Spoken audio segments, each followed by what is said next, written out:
No to sem hodí, tak každý si to si vzal. To je maslík, tu máme ty krém. Tak. To neumí vůbec s tím zacházet. Žádnej transvestit. Jen ty transvestitku nemám tady.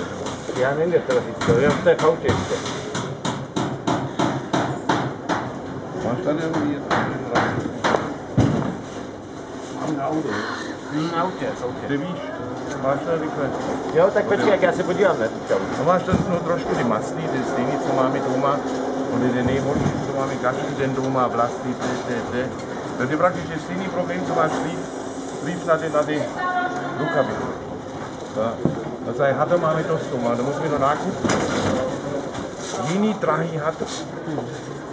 Nákup je tu drahý kůžený hata na obchodák, to platíš, nevím, 6, 7, 8, 10 euro. Já si nevím. Ono jednu musíme mokrý, on leží noci na hotel na suchý, víš, to má suchý ty. No. Tady nakonec má ty kůžený hata tady. Jasně, to jsou Jeden hata, má furt měkký.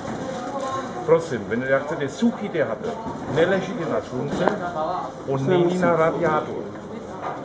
Aha. To musí vysušovat.